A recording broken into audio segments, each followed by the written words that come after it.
Paris aldermen are expected to vote on a series of new measures during tomorrow's City Council meeting. This includes new rules for industrial developments to reduce air pollution, a demolition fee in Pilsen and around the 606 trail, and a measure that would expand the number of banks authorized to hold the city's cash.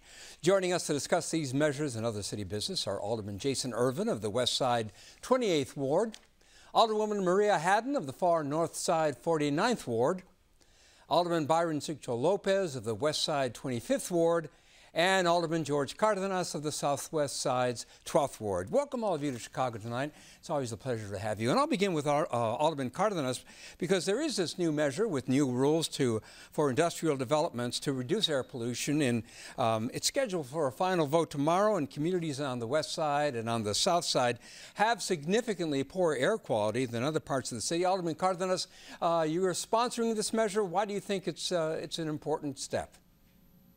It's a long time coming, Phil. Land use planning is one of the most powerful determinants of sustainable and healthy communities. And we just haven't done anything about that in over decades that I've been here. And certainly it's time. We cannot continue the same status quo. I've said it time and time again. I think if we do nothing, status quo wins. And it's time for Chicago to get on board and improve air quality for our communities. Alderman Hadden, you and Alderman Sigcho-Lopez are among the four in the Zoning and Building Standards Committee who voted against the measure. How come? I'll say that I agree with my colleague Alderman Cardenas in that it's long past time for the city of Chicago to do something to improve air quality in industrial areas, and I would say this doesn't go far enough. In an original version, for instance, this included warehouses and wholesaling districts. We really think about where so much of the air pollution comes from in so many of our communities. That was a big concern of mine, as well as the withdrawal of support of every environmental justice group that had been working on this. So I'd say if our environmental advocates say it's not going far enough, if we've taken out too much, then sometimes passing something is worse than not passing anything at all.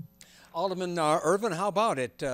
Is this measure a step in the right direction or not such a good step? No, I think it is a step in the right direction. Again, we've had such a lax regulation of environmental issues that moving something forward such as this, I think, is a step in the right direction. When you look on the southeast side and you look on the west side and the pollution that has hurt many of our communities, I think moving a regulatory package forward does provide some protection. While it may not be exactly what everyone wants, it is a step in the right direction. Another measure that's up for a final vote tomorrow is a proposed $15,000 demolition fee to go into effect in Pilsen and along the 606 trail. Alderman Sigcho-Lopez, you're in favor of this. How come? Well, we certainly have gone a long way to come out with policies that address displacement in communities like Pilsen, where we have seen the unfortunate effects of displacement. Over 14,000 residents displaced in the last 19 years. Property taxes who have five-folded, and policies that are disconnected from reality, like the proposed landmark for almost 1,000 homes that will make it even worse.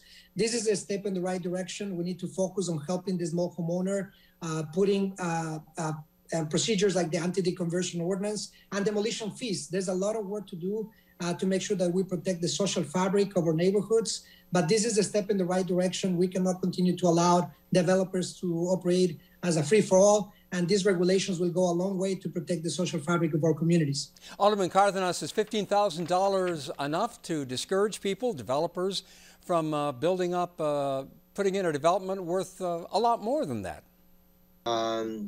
It certainly would not pass a muster on my end, but again, I'm not here to throw cold water on ideas. I think if it works for other neighborhoods, I'm willing to try doing something rather than nothing. I'm the approach, and I'm an optimist. Incremental approach is better than no approach at all. And it doesn't solve the problem, I don't think, but I'm willing to try it. I think once you implement it citywide, it's going to be an issue that we're going to come back to the table and see what works and what doesn't. But I'm willing to help Pilsen out. I'm willing to help Humboldt Park out. to rein in unchecked development. And then I'll say this, let's stop the up zones, which I think is a problem, sometimes more than just, demolitions. And real quickly, upzone means what? Upzoning means that going from a traditional zoning, if it's a 2-flat, it usually is an RH3 designation, and if you tear it down, you're going to build higher density. They usually look to upzone to an RM3, an RM5, for example, or 4.5. It's technicalities, which just means that it's higher density, and it shouldn't be. If you stop the upzoning to stop higher density, then you stop gentrification. Another measure that's going to be on the table tomorrow would expand the number of banks authorized to hold city funds. And this comes after a report from the City Bureau and WBZ finding that for every $1 banks loan in Chicago's white neighborhoods, they invested just 12 cents in the city's African-American neighborhoods and 13 cents in Latino communities. Alderman Hadden, your thoughts on this measure? I really appreciated the hearing that we had in our Committee on Housing and Real Estate on this, and it was not lost on me that, with the exception of one financial institution, none of these organizations wanted to come and answer to Chicago City Council. I appreciate the expansion of the banks that we have here, but would really like to see us go a little further and consider, working with our comptroller, working with our treasurer, working with our city council to really investigate who can hold our money that's going to best support Chicagoans, and for us to move a little more deliberately in that direction.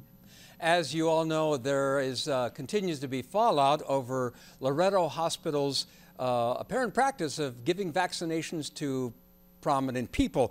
And State Representative LaShawn Ford resigned from the Loretto Hospital Board. Alderman Ervin, what needs to be done? Essentially, there needs to be a full accountability of what transpired. The challenge here is that now Austin, one of the city's largest communities, no longer has a place in the community where one could go for vaccination. It's part of Protect Chicago Plus, which brought in Rush, but that's 1 day a week for Rush. So right now, our options are very limited. So we're working with the mayor's office on finding a new partner if we cannot figure out a way for Loretto to be involved.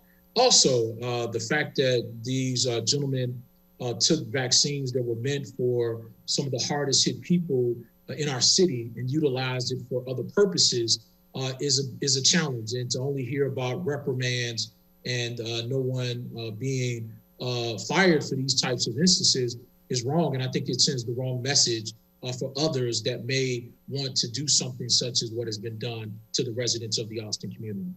As you know, two police accountability organizations, moving on, have compromised on a proposal to create an elected board to oversee the Chicago Police Department. The mayor plans to introduce her own plan next month. Alderman Sigcho-Lopez, what are your thoughts on this proposal, this coming together of these two forces?